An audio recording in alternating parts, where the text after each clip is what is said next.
안녕하세요. 커피앤톡입니다. 오늘도 와주셔서 감사드리고요. 바로 사연 읽어보겠습니다. 저는 결혼해서 23년을 사는 중이에요.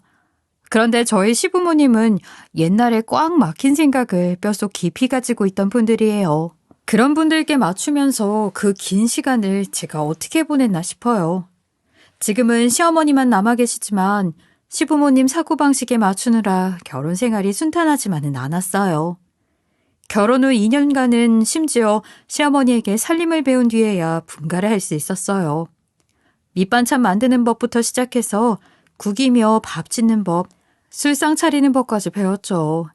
청소하는 방법도 얼마나 꼼꼼히 배웠는지 어떤 날은 하루 종일 청소만 해서 바지의 무릎 부분이 반들반들해질 정도였어요. 여기 봐라 여기 이게 뭐냐? 아직 먼지가 남아있잖아. 아이 구석구석 깨끗하게 닦으라고 했지. 그리고 다 하고 나면 저녁상에 올릴 생선 손질해놔라. 그것도 가르쳐준 대로 깔끔하게 잘해. 아침을 차리고 나면 점심을 차리고 점심을 먹고 나면 저녁을 차리고 그렇게 집안일을 뼈 빠지게 배웠고 혼자서도 매일 할 수 있을 정도가 된 뒤에야 분가를 하게 된 것이었어요. 분가를 한 이후에도 시어머니는 분가한 집에 오가며 제가 제대로 밥을 차리는지 감시를 하셨어요. 만약 남편이 먹는 밥상에 라면이라도 올라갔다가는 난리가 날 정도였지요. 반찬 하나, 국 하나를 밖에서 사오지 못하게 하셨어요. 그렇게 저는 남편 뒷바라지하는 법을 몇 년에 걸쳐 배운 것이었어요. 사실 우리 세대에 맞지 않은 고된 노동 방법을 가르치시는 시부모님 덕에 고생을 많이 했어요. 제가 조금이라도 절충을 해보려고 대화를 시도하면 화를 내며 내치시고는 했죠. 어쩔 수 없이 시부모님 말씀을 들을 수밖에 없었는데 그래도 그 시간에 버텨낸 힘은 남편도 아닌 형님 덕분이었어요. 우리 형님은 좋은 집안에서 자란 것이 태가 나는 사람이에요. 말하는 것도 고급스럽고 항상 마음에 여유가 있고 다른 사람을 챙길 줄 알았어요. 집안 사정도 넉넉했는데 그런 형님은 한 번을 으스댄 적도 없이 겸손했어요. 좋은 건 나눌수록 더 커진다면서 늘 저에게 나눠주고는 했어요. 시댁살이 하던 때도 형님은 제가 힘들 것을 알고 일부러 더 찾아와 주고는 했죠. 어머님, 저 왔어요. 동서, 그간 잘 지냈어? 자, 내가 근처 수산시장에서 회 떠왔거든. 오늘 저녁에는 이거랑 매운탕 끓여 먹으면 어때요, 어머님? 제가 매운탕 끓일게요. 형님은 종종 식사거리를 사들고 찾아오고는 했어요. 매일 끼니 챙기느라 고생하는 저를 위해 한 끼라도 일손을 줄여주려고 하는 것이었지요. 그 마음을 알고 있어서 저는 더 고마웠어요. 그래서 시어머니의 시집살이가 아무리 고되어도 형님에게 기대어서 버텨나갈 수 있었어요. 마음의 버팀목이 되어주는 식구가 있다는 것이 참 든든했어요. 제가 시어머니에게 꾸지람을 듣고 속상한 날 형님에게 전화를 하면 형님은 항상 인자하게 이렇게 다독여 주었어요. 아휴, 시어머니가 오늘은 정말 너무하셨네. 아이, 그깟 연근 덜 졸여준 게 뭐라고 그렇게까지 말씀을 하신대. 덜 졸여졌으면 더 졸이면 되지. 시집살이 힘들지? 아이, 나도 정말 힘들더라. 그래도 그동안 잘 버텼으니 이제 얼마 안 남았을 거야. 기운내 동서. 형님의 다독임이 저에게는 항상 힘이 되었어요. 심지어 제가 드디어 분가를 했을 때 형님은 친언니처럼 혼수까지 챙겨줬어요. 세탁기랑 건조기를 보내주셨는데 그때 형님이 한 말이 머릿속에 남아있었어요. 동서, 4시쯤에 세탁기랑 건조기 갈 거야. 그때 동서가 보고 마음에 든다고 한 모델로 보냈어. 우리는 평생 한 팀인 거 알지? 잘해보자고. 그냥 내가 주고 싶어서 보내는 거니까 마음 편하게 받아. 형님이 저에게 따뜻하게 한 팀이라고 말을 해준 것이 정말 고마웠어요. 저는 그때 형님의 말대로 형님을 친언니, 한 팀처럼 생각하게 되었어요. 그래서 분가를 한 뒤로도 저와 형님은 자주 왕래를 하면서 지냈죠. 완고하고 독한 시어머니를 대하는 것은 언제나 어려웠지만 형님이 있어서 시댁과의 생활도 지낼만 하다고 생각했어요. 그래도 시어머니는 만만치 않은 분이었어요. 분가를 한 뒤로도 시어머니는 며느리를 수족처럼 생각하시는 것인지 계속 시집살이를 시키고 싶어 했어요. 그 중에서도 가장 참을 수 없는 것은 매일같이 저희 집에 들러서 식사를 한 뒤에 저희 집 방을 모두 열어보며 검사를 하는 것이었어요. 식사를 하시는 것까지는 괜찮았어요. 하지만 식사를 하지 않는 날에도 마음대로 집에 들어와서 방을 전부 열어보면서 검사를 하는데 너무 스트레스를 받는 것이었어요. 그때 분가를 가까운 곳으로 한 것을 얼마나 후회했는지 몰라요. 집 비밀번호를 바로 바꾸지도 못하고 스트레스를 받고 있다가 이렇게까지 하는 것을 그냥 둘 일이 아니라는 생각이 들어서 어느 날 제가 큰맘 먹고 대놓고 이야기를 하게 되었어요. 어머니, 이렇게 매일 오셔서 방 검사하지 말았으면 좋겠어요. 이제 분가도 했고 아무리 아들이고 며느리여도 사생활이 있는 곳인데 부부가 잠을 자는 안방이며 개인적인 물건들이 있는 서재방까지 다 열어보는 것은 좀 아닌 것 같아요. 제가 너무 스트레스를 받아요. 이렇게 제가 용기를 내서 모진 소리를 하자 시어머니는 오히려 저한테 화를 버럭 내면서 이렇게 말하는 것이었어요. 아, 이 정도가 뭐가 어떻다고 그래? 내가 너 음식하는 거랑 청소 다 가르친 거 기억 안 나니? 그래서 내가 검사를 해주면 고맙게 여겨야지. 네가 잘하고 있는지 보고 잘못하면 가르쳐 주려고 하는 거잖아. 어디서 무리하게 시어머니한테 훈계야, 훈계는. 어머니, 가르쳐 주시는 것은 감사한데 제가 몇 년이나 배웠으니 이제는 알아서 할게요. 그렇게 말을 해도 시어머니는 들은 척도 하지 않았어요. 저는 스트레스가 너무 심해서 극단적인 방법을 쓰기로 했죠. 얼마 뒤 시어머니에게 알리지 않고 집 비밀번호를 바꿔두었어요. 남편에게는 이러저러한 일로 비밀번호를 바꿨으니 시어머니에게 알리지 말라고 단단히 일러두었죠. 그러자 그날 오후부터 제 전화기에 불이 나기 시작했어요. 시어머니가 몇 분 간격으로 전화를 해대는지 전화기가 계속 울리는 것이었어요. 무슨 말씀을 하실지 알았기 때문에 저는 전화를 받지 않았어요. 거의 100통에 가까이 전화가 오자 좀 무서울 정도여서 저는 전화기를 아예 꺼버렸어요. 다음날 전화기를 켜보니 더 이상 전화가 오지는 않았어요. 점심이 좀 지나서 문을 열으라면서 문 밖에서 화를 내고 문을 두드리는 시어머니 목소리가 들렸지만 너무 시끄럽게 난리를 피우니 이웃에서 항의를 했고 시어머니는 결국 집으로 돌아간 것 같았어요. 그 이후 시어머니는 저희 집에 들어오는 것을 포기한 것 같았어요. 저는 정말 숨통이 트인 것 같았죠. 더 이상 저희 부부의 사적인 공간을 시어머니가 들여다보지 않는다는 생각이 살 것 같았어요. 그래도 어쨌든 시어머니를 아예 안 보고 살 수는 없어서 몇 주가 지난 뒤 인사 정도는 해야겠다는 생각에 시어머니가 자주 가는 마트로 향했어요. 시어머니가 몇 시에 마트에 가는지 알고 있어서 시간에 맞춰 마트로 갔죠. 마트에 도착하자 장을 보고 있는 시어머니가 보였어요. 제가 어색하게 다가가서 인사를 건넸죠. 그랬더니 시어머니가 떨떠름하게 인사를 받으셨어요. 그런데 옆에 시어머니의 동네 지인분들이 지나가시는 것이었어요. 그것을 발견한 시어머니가 갑자기 그분들을 붙잡더니 그 자리에서 저에게 면박을 주시는 거예요. 아니, 얘가 저희 며느리인데요. 글쎄, 제 시어머니가 점심 좀 먹여달라고 하는 걸 못 먹게 하려고 집문을 걸어 잠그고 열어주지도 않지 뭐예요. 내가 진짜 이렇게 서럽게 살아요. 며느리 눈치 보면서. 자기들 집을 시어머니가 들어와서 보는 게 싫대요. 집안 어른이 가끔 밥 좀 얻어먹고 어떻게 사는지 집 구경도 할 수 있는 거지. 아예 안 그래요?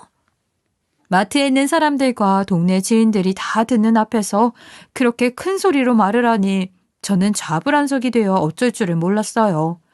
얼굴이 빨갛게 달아올라서 당장이라도 자리를 피하고 싶었어요. 하지만 이대로 예의 없고 제멋대로인 며느리가 되기는 싫었어요. 그래서 이렇게 말을 했죠. 어머니, 그건 어머니가 매일 오셔서 저희 부부 안방도 포함해서 모든 방을 검사하듯이 들여다보니까 말씀드린 것이었어요. 매일 그렇게 와서 검사하듯이 보는 게 정말 스트레스예요. 식사하시는 건 상관없어요. 거기까지 말하고 저는 울컥해서 말을 할 수가 없었어요. 그 일만 해도 힘들었는데 마트에서 이렇게 구경거리가 된 것도 정말 싫었어요. 어쩔 수 없이 저는 눈물을 글썽거리면서 대충 인사를 하고 집으로 돌아올 수밖에 없었어요. 시어머니는 그런 저를 보면서 마치 이겼다는 듯한 표정을 지었어요. 그때는 너무 속상해서 집에 와서 펑펑 울었는데 소식을 들은 형님이 쫓아와서 위로를 해주더군요. 동서, 속상했지? 나는 신혼집을 일찍 얻어서 일찍 분가했지만 초기에 어머니와 비슷한 신경전을 벌였거든. 그래서 나도 결국 비밀번호를 바꿨어. 근데 그 뒤에 어머니가 계속 화풀이를 하시는 거야. 나는 어느 날 시댁으로 불러내더니 무릎을 꿇리고 10시간을 훈계한 적도 있어. 화장실도 안 보내주려고 해서 정말 고생했는데 기싸움에서 이겨야 한다는 생각으로 진짜 입술 찢어지게 물고 참았다니까. 너무하지 정말. 한동안 또 동서한테 화풀이 하겠지만 속상한 일 있으면 언제든 연락해. 나랑 이야기 나누고 풀자. 형님은 이렇게 저를 위로했어요. 저는 너무 서러웠지만 이후로 시어머니가 화풀이를 할 때마다 형님에게 의지하며 이겨나갔어요. 시어머니는 그 뒤로도 저에게 못된 행동을 참 많이 했지만 저희 집에 마음대로 들락거리지 않게 되면서 어느 정도 선을 긋고 살 수는 있었어요. 아무 때고 불러서 고된 시집살이를 시키기도 하고 명절만 되면 그렇게 아침부터 밤까지 볶아댔지만 형님과 둘이었기에 이겨내면서 시어머니와는 가까운 듯 먼 사이로 지냈어요. 시어머니는 자신이 누릴 것을 당연한 듯이 저희에게 요구를 했지만 항상 잘 절충해서 대응을 해나갔어요. 그렇게 지내는 것이 최선이기도 했고 적어도 형님과 함께 지내는 시간은 즐거웠으니까요. 그렇게 지낸 지 여러 해가 지난 뒤였어요. 시어머니가 언제나 그랬던 것처럼 갑작스럽게 집을 찾아오셨어요. 그리고 저희 집을 예전처럼 구석구석 둘러보시더니 갑자기 혀를 차면서 이렇게 말씀하시는 것이었어요. 예, 저것도 너희 형님한테 받아온 거지? 너 형님이 나눠주는 것들 자존심도 없이 받아서 쓰지 말아라. 너 아무것도 모르는구나. 네 형님이 얼마나 무서운 사람인데. 나는 너희 형님이 너무 무서워. 너는 정말 아무것도 모르고 생각이 없어서 이러지. 시어머니가 하도 절레절레 도리깨질을 하시면서 형님이 무섭다는 이야기를 하셔서 저는 의문이 들어 시어머니에게 여쭤보았어요. 어머님, 그게 무슨 말씀이세요? 형님 정말 좋은 분이신데 어머님이 왜 무섭다고 하시는 거예요? 무슨 일 있으셨어요? 어휴, 내가 너희 둘이 사이가 좋은 것 같아서 그동안 아무 말 안 했지만 말이야. 너희 형님은 앞이랑 뒤가 다른 사람이야. 그건 몰랐지? 그럴 리가요. 그동안 잘 지내왔는걸요? 형님은 저를 항상 잘 챙겨주시고 얼마나 좋은 분인데요. 아니야, 네가 몰라서 그래. 네 형님이 얌전한 고양이처럼 생선 잡아다가 물어주는 것 같아 보이지? 그런데 맨날 내 앞에 와서는 뭐라고 했는 줄 아니? 너 보고 거지 같다고 하더라. 지가 가져다 주는 거면 뭐든 넙죽넙죽 받아 챙긴다고 말이야. 어찌나 짜증을 내면서 무서운 표정으로 말을 하든지. 그렇게 무서운 사람이니 챙겨준다고 해서 아무거나 다 받아 챙기지 말라는 말이야. 적당히 거리 두고 지내. 저는 시어머니의 말을 믿을 수가 없었어요. 형님이 저에 대해 그런 말을 했다는 것도 믿을 수 없었고 지내온 세월이 있는데 형님이 그런 사람이었다는 말도 믿을 수가 없었어요. 그래서 시어머니가 형님에게 섭섭한 일이 있거나 해서 마음대로 하는 말이라고 생각했어요. 하지만 시어머니의 말을 듣고 나자 형님이 정말로 저에 대해 어떤 말을 했는지 의문이 들기는 했어요. 그래도 형님에게 확인을 해보지 않고 의심하는 것은 좋지 않다고 생각했지요. 아무래도 시어머니가 멋대로 하는 이야기 같으니 형님과 직접 만났을 때 한번 조심스럽게 물어보자고 생각을 하고 그날의 일은 일단 넘어가기로 했어요. 그런데 얼마 뒤 형님의 문자 한 통을 받게 되었어요. 문자에는 이런 말이 적혀 있었어요. 내가 그동안 잘해준 것들을 거지 취급한 걸로 생각한 거야? 정말 실망이다, 동서.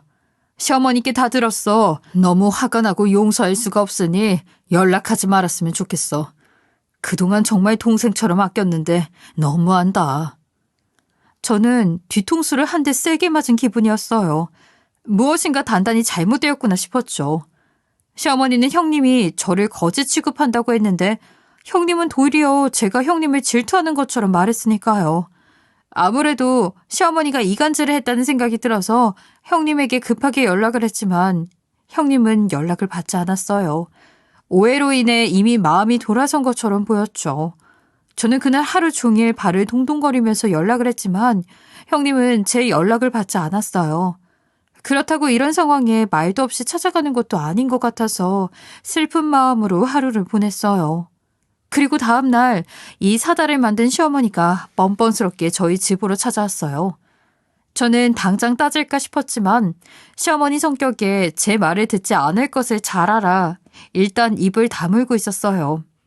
대신 이제는 시어머니의 말을 싹 녹음해야겠다는 생각밖에 안 들었어요. 증거가 있어야 시어머니의 이간질을 당하지 않을 것 같아서요. 저 뱀 같은 혀에 놀아나다가는 주변 사람을 다 잃게 생겼다는 생각이 들었거든요. 제가 별말을 하지 않았지만 화가 난 듯이 씩씩대고 있자 시어머니는 눈치를 살살 보다가 미안하다면서 저에게 사과하기 시작했어요. 저는 시어머니가 사과를 할 거라고는 생각을 못했기 때문에 뜻밖의 상황이었어요. 그래서 시어머니의 이야기를 듣게 되었죠. 시어머니의 이야기를 들어보니 본인의 목숨이 걸린 일이라 어쩔 수 없다는 것이었어요. 예, 미안해. 내가 어쩔 수 없이 그랬어. 내가 건강이 안 좋아져서 간 이식이 필요하다고 하거든. 아이, 그런데 이제 너희 시아버지도 없고 하니 기댈 곳이 너희밖에 없잖니.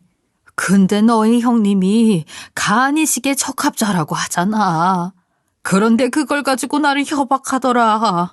자기 마음대로 하려고 말이야. 그래서 나도 어쩔 수 없이 너희 형님의 보온성을 숨겨왔던 거야. 저번에 너한테 말한 것들 전부 사실이야. 제가 끝까지 믿지 않는 눈치이자 시어머니는 정말이라면서 핸드폰 문자를 꺼내서 저에게 보여줬어요. 문자에는 이렇게 적혀 있었어요. 동서 거지 근성은 못 고쳐요. 제가 2년 끊는 게 훨씬 빠르죠. 간 이식 받고 싶으면 제가 시키는 대로 하세요. 동서한테 쓸데없는 소리 하지 마시고요. 처음에는 제 눈을 의심하고 몇 번이나 다시 읽어보았어요. 믿을 수 없었지만 몇 번을 읽어보고 나니 섬뜩했어요. 이런 문자를 형님이 보냈다니. 그동안 오랜 세월 함께 지내왔는데 이런 모습을 숨기고 있었다니 정말 무서운 사람이구나 싶었어요. 저를 감쪽같이 속이면서 뒤에서는 제 흉을 봤다니 말이에요. 아무래도 간이식이 필요했던 시어머니는 형님의 허수아비가 된 것 같았어요. 시어머니가 눈물을 흘리면서 그간 형님 때문에 얼마나 힘들었는지 한탄을 하셨어요. 저도 가슴이 아팠어요. 형님이 먼저 저와 연을 끊겠다고 했으니 더 이상 연락을 할 필요는 없겠다 싶었죠. 저는 그날 바로 병원으로 가서 간이식 적합도 검사부터 받았어요. 결과가 나온 날 보니 저도 간이식 적합 판정이 나와서 다행히 형님을 대신해 제가 공여자가 될 수 있었어요. 제가 간이식을 하겠다는 의사를 시어머니에게 전하자 시어머니는 뛸 듯이 기뻐하며 고맙다고 하셨어요. 남편이랑 아주버님도 자식이니까 당연히 적합 검사를 하였는데 이게 무슨 운명의 장난인지 둘 다 당뇨가 있어서 부적합으로 나왔거든요. 시간이 흘러 간 이식 예정일이 다가오고 있었어요. 저와 시어머니는 미리 병원에 입원을 해서 수술 준비를 시작했어요. 시어머니와 한 병실에 누워서 하루 종일 함께 있다 보니 혼나면서 시집살이를 하던 결혼 초보다 더 많은 시간을 함께 보내게 되었어요. 예전에는 근엄하고 무섭고 꽉 막힌 분이라고 생각했는데 지금 보니 이제는 힘 다 빠진 할머니인 것이었어요. 그래서 저도 예전 일을 잊고 조금 더 마음을 열고 많은 대화를 했어요. 이제 혼자가 되고 보니 외로운 것은 있지만 그래도 나 한 몸만 챙기니 얼마나 편한지 몰라. 내가 너 밥하는 법 많이 가르쳤잖니. 그게 힘들기는 하지 않니? 시어머니는 과거 이야기까지 서스럼 없이 하셨어요. 저는 시어머니와 많이 친해진 기분이 들었죠. 또 시어머니는 이렇게 이야기하셨어요. 내가 네 간을 이식받으면 우리는 이제 한 몸으로 같이 사는 것이잖아. 이 수술만 끝나면 내가 너한테 정말 잘아마. 그리고 이제 이간질이나 시키는 첫째 며느리랑은 연을 끊을 생각이다. 그 이야기를 듣자 다시 잠시 잊고 있던 형님 생각이 났어요.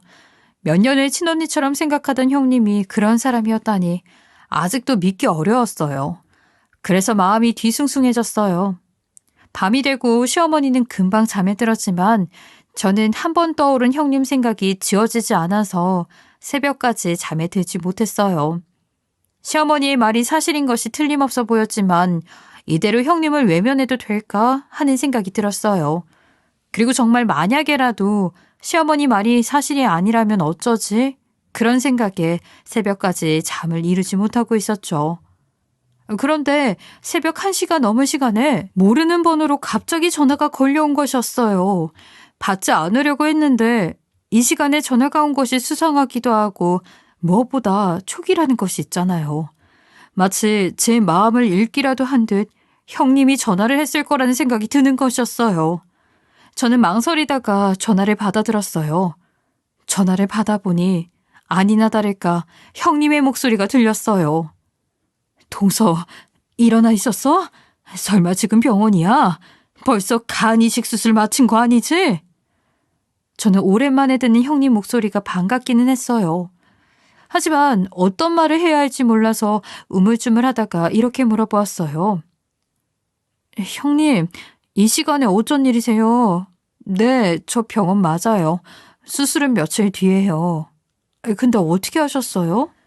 그러자 형님은 큰일을 그르친 듯이 혼자 한숨을 푹푹 내쉬더니 저에게 이렇게 말을 하는 것이었어요. 내가 이럴 줄 알았어. 거기까지 가면 안 됐는데 내가 너무 늦었어, 동서. 잘 들어. 간 이식하면 안 돼.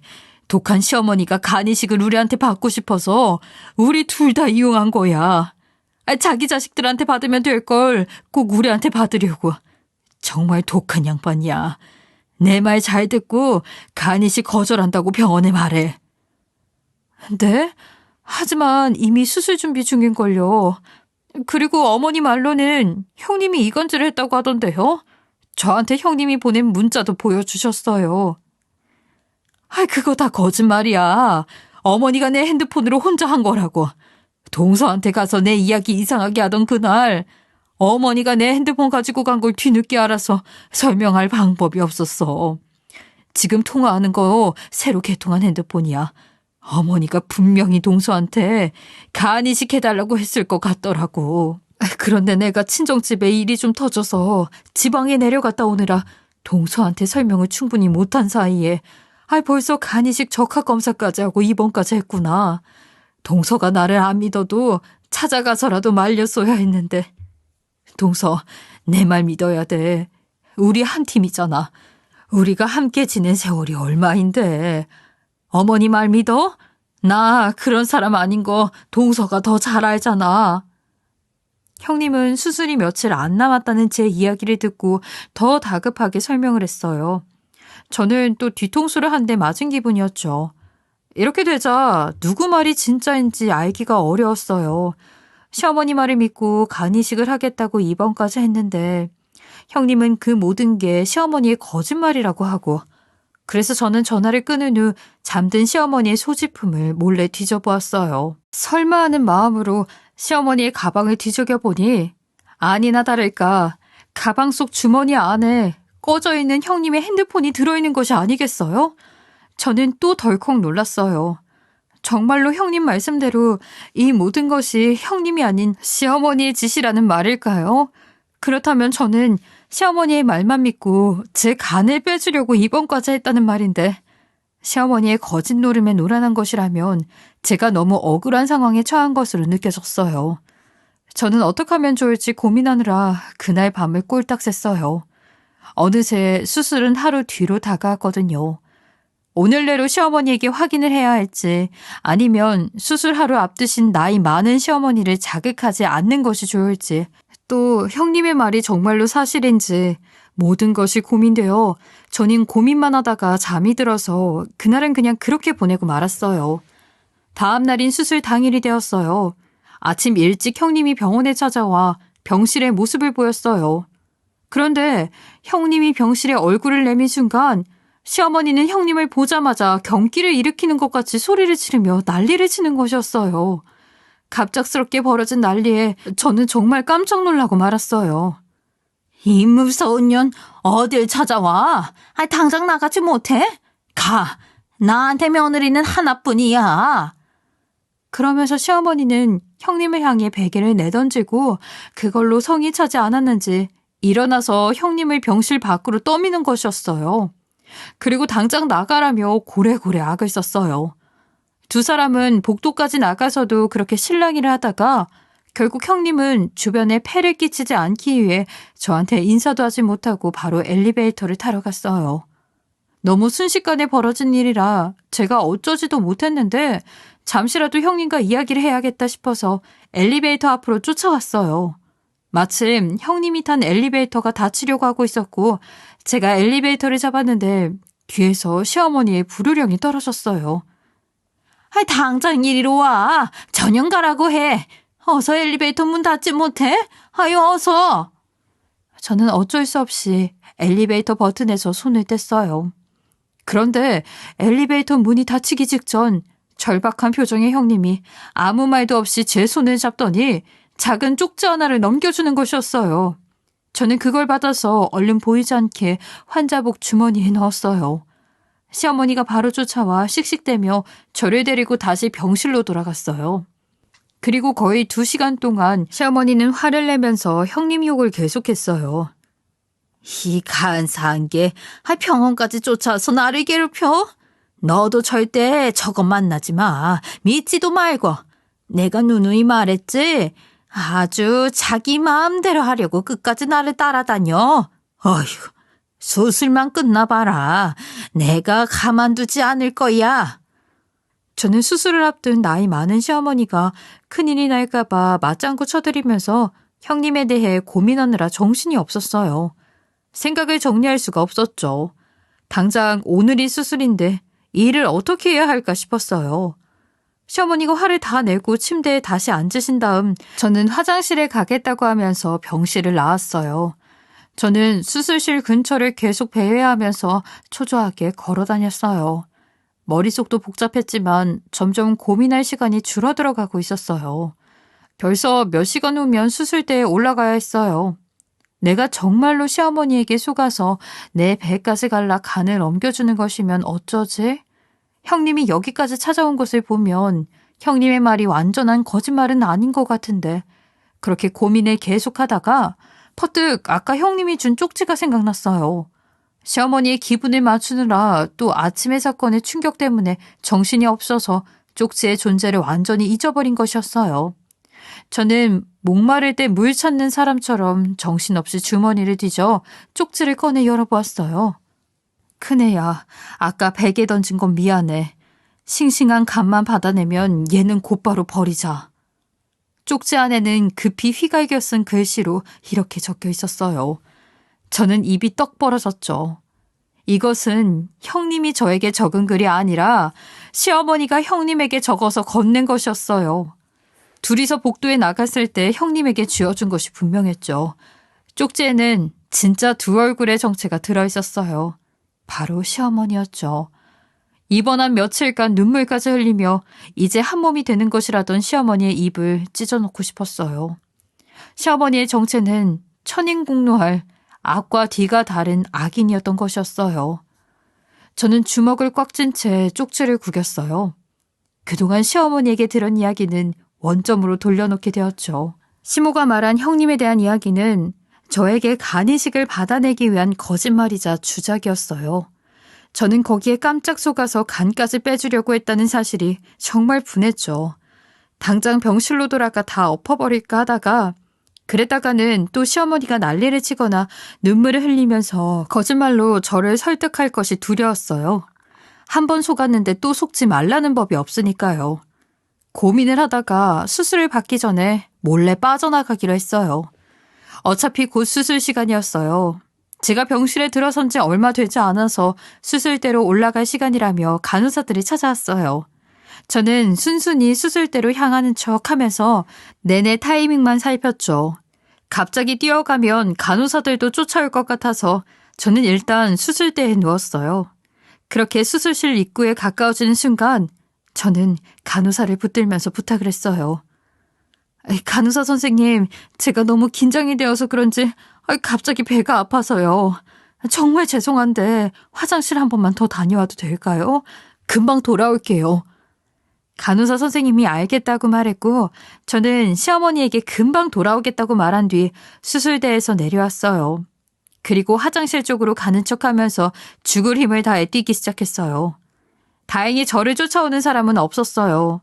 제가 죽을 힘을 다해 뛰어서 1층으로 내려가자 거기에서는 형님이 저를 기다리고 있었어요. 저는 형님을 보자 너무 반가워 눈물이 날 것만 같았어요. 배를 가르기 전에 형님이 저를 구해준 것이었지요. 형님은 자기 코트를 벗어서 저한테 입혀주고 저를 데리고 주차장에 자기 차로 갔어요. 동서, 잘했어. 잘했어. 마음고생 많았지? 많이 놀랐을 거야. 이제 다 끝났으니 걱정 마. 형님은 언제나처럼 저를 다독여 주었어요. 저는 이렇게 따뜻한 형님을 의심했던 것이 정말로 미안하고 큰일을 겪은 후에 충격으로 눈물이 흘렀어요. 제가 어느 정도 진정되고 나자 형님은 그간의 일을 자세히 들려주었어요. 모두 간이식을 받기 위한 시어머니의 악행에 대한 것이었는데 들으면 들을수록 치가 떨렸어요. 어머니가 몇 개월 전부터 나한테 이간질을 먼저 시작했어. 어느 날인가부터 나한테 자꾸 네가 나를 못마땅해 한다고 하잖아. 내가 걱정이 되어서 너한테 물어본다고 하니 물어보면 기분만 상하고 아니라고 할 텐데 물어보지 말라고 하면서 말이야. 시어머니 말로는 네가 얼굴이 두 개라는 거야. 내 앞에서는 착한 척하면서 뒤에서는 자기를 거지 취급한다고 내 흉을 그렇게 본다고. 그래서 동서가 그럴 리 없다고 착한 사람이라고 했더니 아니라는 거야.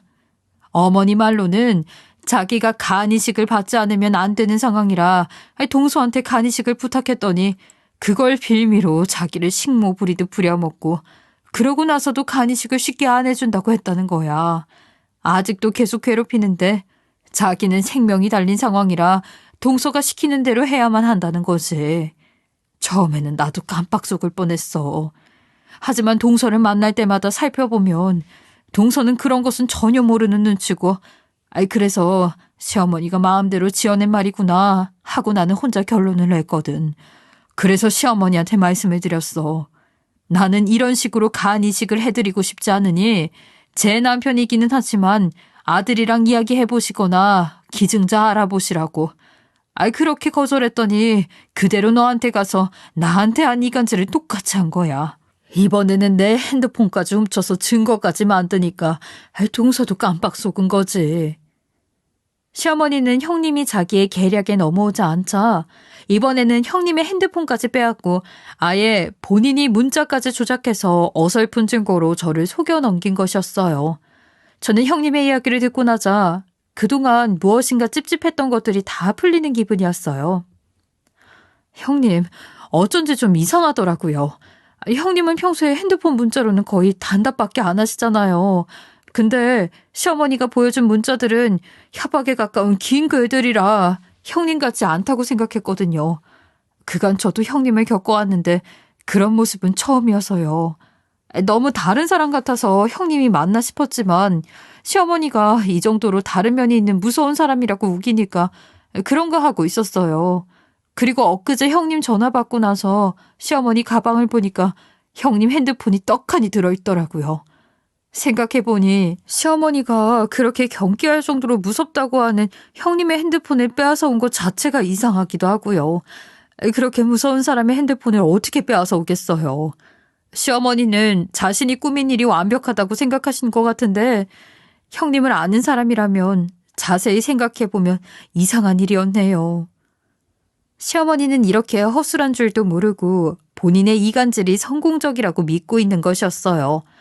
물론 제가 수술대에 올라 수술 직전까지 갔으니 성공이라고 할 수도 있을 것 같아요. 하지만 알게 된 이상 가만히 있을 수 없었어요.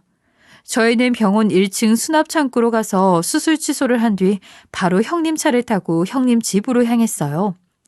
그날은 형님 집에서 잠을 정했고 다음날 다시 저희 집으로 돌아가 옷을 잘 챙겨 입고 형님과 다시 만나 시어머니 댁으로 향했어요.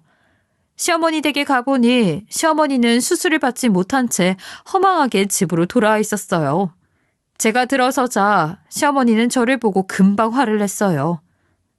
아이 너 어제 어디 갔었던 거야? 입원비만 잔뜩 물고 수술도 못하고 나왔잖아. 아 이게 어떻게 된 거야? 하지만 뒤따라 들어온 형님을 보고 시어머니는 사색이 되었어요. 그리고 꿀먹은 벙어리처럼 입을 꼭 다물고 있었죠. 저희는 그런 시어머니의 얼굴을 보고 기가 차서 헛웃음을 지었어요. 어머니, 저희 삼자 대면이 필요할 것 같지 않아요? 말씀도 잘하시는 어머니가 왜 아무 말씀이 없으실까?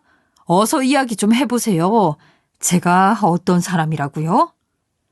형님이 화가 난 표정으로 웃으면서 말하자 시어머니는 더욱 입을 꾹 다물었어요. 그런 모습을 보자 저도 화가 나서 시어머니에게 따져 물었어요. 쪽지 봤어요. 저한테 간만 얻어낸 다음에 인연 끊고 버릴 거라면서요. 어떻게 그런 말씀을 하세요? 제가 뭐 간 키워서 기증해주는 기계 같은 건가요? 말해보세요. 저희가 따져 묻자 시어머니는 새하얗게 질리더니 벌벌 떨면서 그 자리에 털썩 주저앉았어요. 아무 변명도 못하고 미끄러지듯 주저앉는 게 꼭 시어머니의 인생을 그대로 말해주는 것 같은 모습이었어요. 자기 자식들 몸은 소중하고 며느리들 몸은 소중하지 않다는 거 아닌가요? 이 모든 사건의 전말이 밝혀지고 남편과 아주버님도 본인 엄마의 진짜 얼굴을 알고 땅을 치며 어떻게 이럴 수 있냐고 한바탕 난리가 났어요. 아들 둘 다 이혼남 만들려고 작정했냐며 부모가 돼서 왜 아들들 인생을 망치려 드는 거냐고 방방 뛰었어요. 그제야 시모도 본인 잘못을 인정하고 저희에게 사정을 하더라고요. 간은 안 줘도 되니까 본인 아들들 호래비는 만들지 말라고요. 그렇게 시모의 간이식 사건은 마무리되었어요. 남편 말로는 가만 생각해보면 예전에 시부 살아계실 때도 시모가 시부의 친한 직장 여자 동료에게 이간질을 시켜 시부를 아주 난처한 상황으로 만들어서 그 회사를 그만두게 만든 사건도 있었다고 하더라고요. 본인 엄마의 치부를 밝히는 것 같아 이런 이야기까지 안 하려고 했는데 시어머니 원래 성격이 좀 그런 것 같다고요. 저희는 더 이상 시어머니에게 관계할 필요가 없겠다고 느꼈어요. 그간 당한 만큼 멀리하고 사는 것이 최선이라는 생각이 들었죠. 결국 시어머니는 간이식을 코앞에 두고 실패한 뒤 다시 입원하게 되었어요. 간이식이야 수혜자가 나타날 때까지 기다리든 그냥 치료를 받으며 살든 하겠지요. 형님과 저는 이 일을 통해 진짜 한 팀이 되었다고 느꼈어요. 이 사건을 계기로 더 끈끈한 사이가 되었거든요. 시어머니를 만나고 그런 짓을 당한 것은 최악이지만 형님과의 인연 한 가지는 제대로 얻었다는 생각이 들었어요. 이 모든 일을 형님과 다시 돈독해지기 위함이라고 생각하기로 했어요. 형님과 제가 귀한 인연인 만큼 대가가 컸다고 여기고 앞으로도 소중한 인연 이어가려고 합니다. 여러분들도 저처럼 간사한 사람들에게 당하지 마시고 현명한 판단으로 좋은 인간관계를 이어나가시길 바랍니다. 제 이야기 들어주셔서 감사합니다. 지금까지 커피앤톡이었습니다. 오늘도 끝까지 함께 해주셔서 감사하고요. 다음 영상으로 또 찾아뵙겠습니다.